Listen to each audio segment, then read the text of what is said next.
My name is Stephen Collins. I'm a Lieutenant Commander in the Royal Navy, but I also go by a nickname or a call sign of Lothar. That's what most people know me as. Can you just explain that call sign for me? Where's that come from? Yeah, so most pilots will have a nickname or a call sign, and it obviously either comes from their last name or their first name, or a likeness they might have, or maybe something stupid they've done during their time flying, either in flying training or on the front line. And I was lucky enough to spend a lot of time flying with our American colleagues in the US Navy on an exchange. And when I arrived on my first frontline squadron, which was an F-18 Hornet squadron, the officers had already bestowed on me a nickname of Lothar, which I didn't know what it actually meant to start with, but eventually I found out a month or two later that it stood for Loser of the American Revolution. So I was the Brit on board, known as Lothar, which obviously was a good bit of banter, and a strong bit of banter from the Americans as a start of a 10. But I was able to get my own back in various ways, so that was good too. Okay, and can you just tell us how long you've been a pilot the F-35 and whether you've done any other aircraft before then, or this is your first aircraft? Okay, so I've been flying with the Royal Navy for about 15 years now. So after my flying training, I was fortunate to get volunteered to go fly with the Americans, which I was glad to do, and I was able to fly for about 6 years with the US Navy, flying their Hornet and Super Hornet fighters, which was a fantastic experience and really eye-opening to see the way the Americans do business on their aircraft carriers, as well as some of their shore-based operations around the world. After that, I was able to come back to the UK and start getting reacquainted with the Royal Navy, and then started my conversion onto the F-35, which I only finished a few months ago. So I've only actually been flying the F-35 for about a year now, and that included the time that I spent doing the operational conversion unit, or the training onto this aircraft, as I mentioned previously, coming from a different platform. And then I've been on 17 Squadron, which is the squadron I'm on now, since about June of this year. That's about 3 months now. How did you find it working with the Americans versus working with the Navy? What are the biggest things they do differently, and what do you prefer?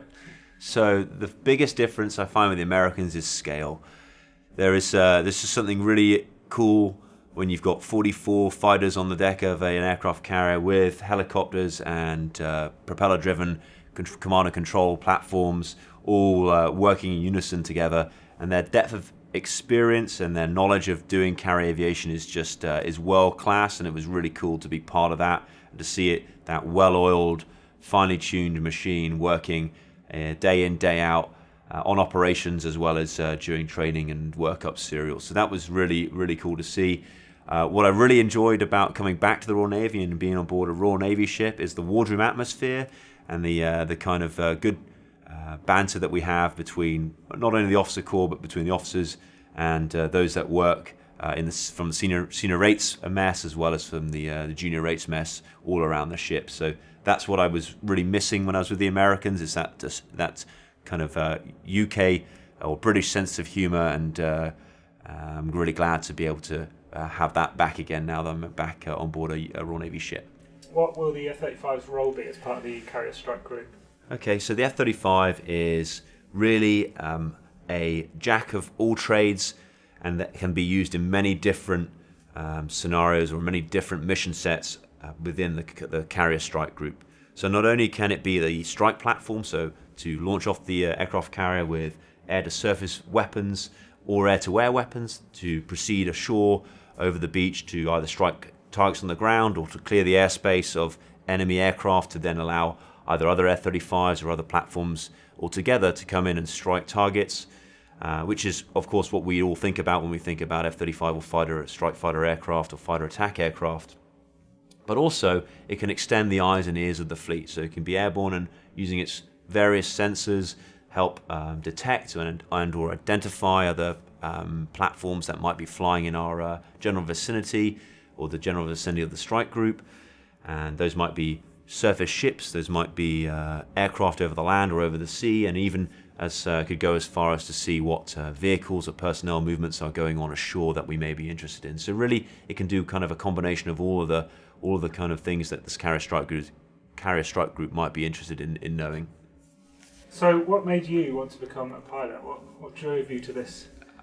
So the story I always say is I couldn't get a real job, so I had to join the Royal Navy, and I say that part in jest and part out of truth, because I wasn't really sure what I wanted to do when I was in my sort of late teens. I had thought about doing an office job or something completely different from what I do now. But I went along to the Royal Navy interview after visiting the careers office, and then simply gave it my best shot. And then one thing led to another, and I found myself at Dartmouth, and I continued on with the pipeline of training for an aviator within the Royal Navy. At that point, I wasn't sure whether I'd be flying helicopters or fighters, and luckily through training, I was streamed to go and fly fast jet. And then again, continuing to try my best at each stage of the training, I eventually found myself at a position where I was flying frontline fighter aircraft. Initially with the U.S. Navy as an exchange officer, but now as an officer within a UK squadron aboard a Royal Navy ship. Have you always had an interest in aviation, or was that something that grew from starting your career in the Navy? So I've always had an interest in aviation. That is true. It's in my family. My father was a fast jet pilot in the Royal Air Force. It's true that both my brother and I have become fast jet pilots in the Navy, though. So we always have a good bit of banter about that at home. But that was always kind of present in my childhood was the idea of flying. But really, it took off for me when I, so to speak, when I went flying in a small aircraft when I was young, and I just really enjoyed the sensation of leaving the Earth's surface and looking down and seeing the world beneath me. And it was always something that I always thought I'd want to do if I had the opportunity to go through with that and to see it through. And 15 years later, it still excites me every time to get airborne and to look down at the Earth's surface beneath me and see that different perspective that every time I remind myself I'm very privileged to see. Okay, and what would you say the kind of qualities that are required to become a fast jet pilot?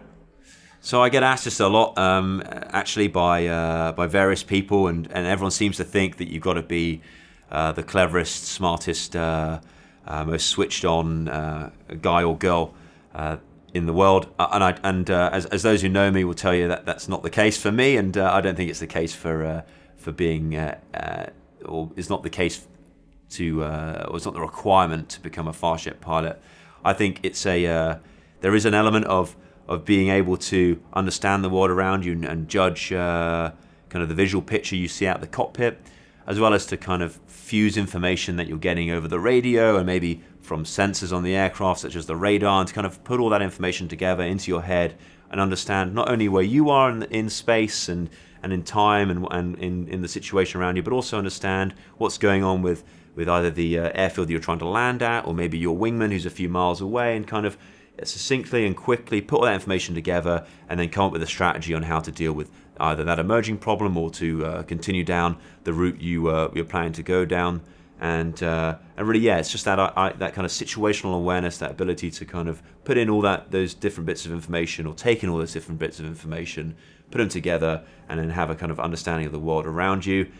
And really, to me, that doesn't mean you have to be very clever, or you don't have to be the best at maths or physics or any individual subject. I think that an all-round understanding of all the kind of subjects that you would do at school, as well as a good as well as a ability to absorb training, to see something and be taught something and then understand it, not maybe the first time, but certainly by the second or third time, and then be able to not make the same mistake twice and move on and get better and better with each training sortie, with each course that you attend, until you finally find yourself at the position with enough training and enough experience to go and operate, at the very highest levels, such as flying a fast jet aircraft from sea. What challenges did you face when joining the Navy and trying to become a fast jet pilot?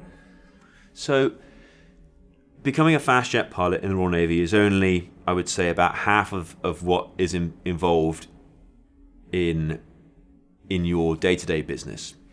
Because not only do you have to think about all the other things that go on a Navy fighter squadron, that may be administrative duties, managing personnel, leading personnel that are under your charge, or managing a mission planning cycle, or thinking about events that might be happening in a week or two's time, or being tasked with organizing something in the near future from someone who is sat above me in the chain of command.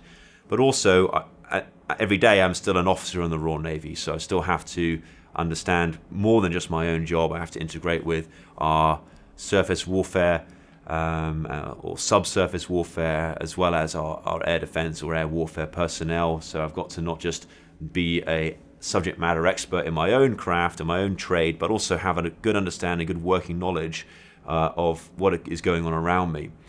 And for me, that has meant I've had to go and meet people and put myself in situations that might be outside of my comfort zone, so that I can really get to understand the areas that are outside of my immediate knowledge base, right? So that means you got to go and find the people that might be doing the job that you are aware is going on, such as someone driving the carrier. I need to go and talk to that person, understand what his or her challenges are when they're trying to launch and recover jets, so that I can be more knowledgeable and I can further understand what's going on around me when I'm flying the aircraft, but also when I'm teaching junior pilots what they should be expecting. So we're not just living in our individual isolated worlds. We have to go out there and kind of still become a more kind of broad, or have a broader understanding as a naval officer across all the different elements of carrier aviation and beyond. You know, it's not just the ship that you're on. It's potentially personnel, or Royal Marines, or soldiers ashore, that I need to understand what their challenges are and how I can integrate with what they're trying to achieve. And the list goes on. And I find that there are not enough hours in the day or enough days in the week to know everything to the detail that I'd like to know it. So I have to try to leverage my colleagues and know who to go to when I need to know a bit of information. And for that, I find that making friendships and building relationships is key to that. And that's, for me, has been always the biggest challenge. It's easy just to sit in your own space and manage your own problems, but you need to push outside of that and understand what's going on around me. How does it feel, in your own words, to fly? What's that like? So flying is always, it's a mixture of excitement. There's some anticipation.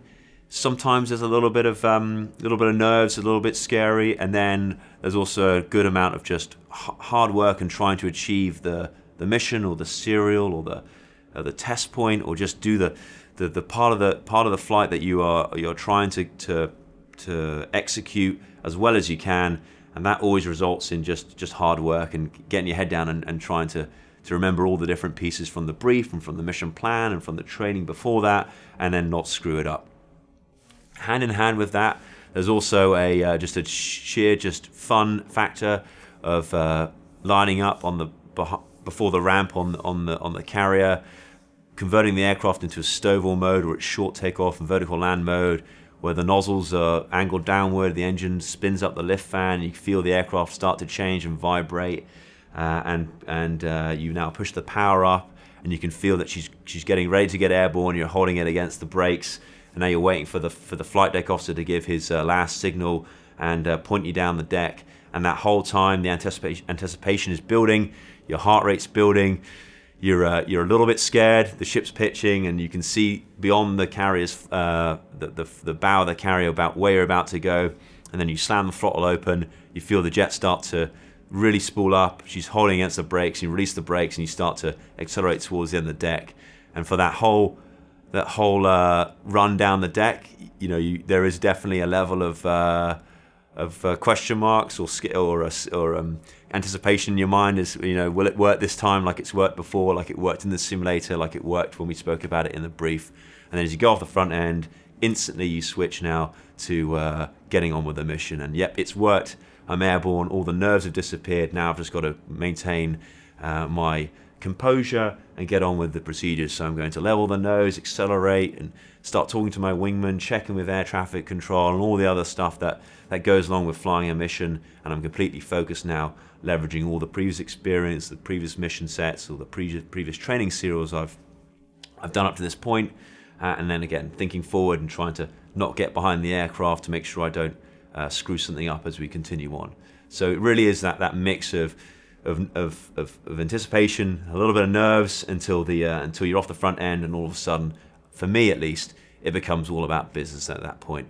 That's not to say that when you've knocked off the fight and your RTB back to the ship and you're descending and thinking about the recovery, you look down and you see the big open ocean from 10, 20,000 feet above. You see some ships there, or you might be able to see the coastline, and you do for a second remember how cool it is and how awesome a job I've got for those few hours a day I get to go flying, and it isn't lost on me that is a really cool place to be, and I do remember that from time to time before I then switch back focus to not screwing up the landing, which can obviously ruin your day pretty quickly. What sort of speeds do you do when you take off? So she's quite slow actually, the aircraft. When you first go off the front of the aircraft carrier, it's about 60 to 80 knots, somewhere in there, which really doesn't feel like it's fast enough. My experience has been in the past flying aircraft that used a catapult to launch off the front end, and that was a real kick up the backside, and you knew exactly that you were going to go flying by the time you hit the end of that catapult stroke, because you were doing 150 plus knots. Whereas now you're accelerating all the way up to the front end of the ramp, and of course the aircraft is designed to work at slow speeds in its short takeoff configuration. We have a lift fan that's providing thrust from the front of the aircraft, a nozzle at the aft portion of the aircraft that's angled downward. So the wings are only providing a portion of the thrust, and the rest is being done by the engine and the lift fan. But yeah, it does feel pretty slow to start with, but then quickly she starts to accelerate. You convert out of what's called the STOVL mode, the short takeoff and vertical landing mode, into what we call our conventional mode. And now the aircraft is back into a fighter aircraft. She starts accelerating pretty quickly. Once you get past 300 knots, 400 knots comes pretty quick. Then you're at 500 knots, and you can start raising the nose. And now you can climb from sea level up to 30,000 feet in a matter of just a few minutes. You've even got an afterburner available as well, which really starts to accelerate the aircraft, and we can be over the speed of sound in short order, so less than a minute or so.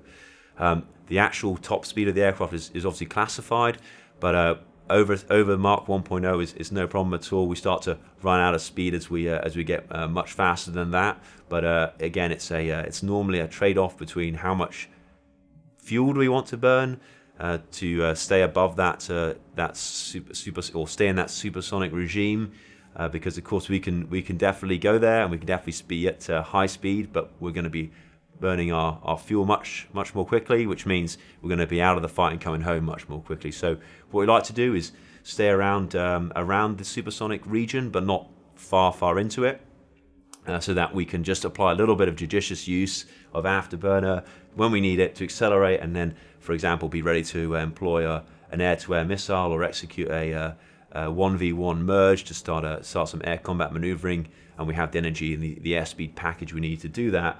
Whereas when we're not required to do that, we'd like to slow down. We'll be about 350 knots or so, which is still plenty fast, but we're not wasting all that fuel, and we can still then be able to stay in the airspace for over an hour or more if required, and especially if we have airborne tankers available, we can get more fuel while we're airborne and continue to maintain our presence in the airspace. And like you say, you're taking off quite slowly, you're using the STOVL. When you got off the ramp, can you feel it going off the ramp, or is it quite seamless? What's that like? It's a very interesting experience, I'll be honest. It definitely was weird for the first few times.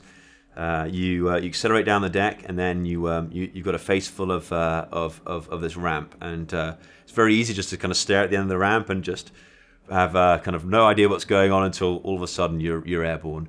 What I've tried to do is look beyond the ramp and look into the sky, and not be kind of fooled by the rush of the deck as it's running past me, and look beyond it and have that kind of deck rush in my peripheral vision, and that's really helped me kind of not be so concentrated on the launch, and has also helped me kind of not worry about it so much. And that's really helped. But yeah, you definitely feel the jet kind of pitching up, and you almost feel like you're getting thrown up into the air. and you just hope that you're not going to come back down too soon on that launch. But so far, every time I've done it, it's been seamless. The jet has just powered away and continued to climb. And in fact, when you're light on fuel, as you are in our carrier qualifications, so the early sorties we do, we might only have a few thousand pounds of fuel in the fuel tanks. Well, it's been described as a bit of a rocket ship, and yeah, I can definitely agree with that, because you go off the ramp and it just keeps climbing. You actually have to force the nose down to prevent yourself from climbing up through the sort of 600-foot circuit altitude that we want to maintain at. So if anything, a bit too powerful in those lighter fuel states. What's the process leading up to a flight like? So like gearing up, the planning stage, all the way up to walking out to the aircraft. Can you talk us through that a little bit? Yeah, so the banter that I get a lot from our ground crew and from other sailors and the like on the ship is that, I'm going flying for 1 hour a day. What do you do the rest of your day? And of course, I get plenty of coffee and tea breaks. But to be honest with you, for an hour's flight, there's probably 4 or so hours of preparation and mission planning, or even more depending on the mission set. And often that begins the day before.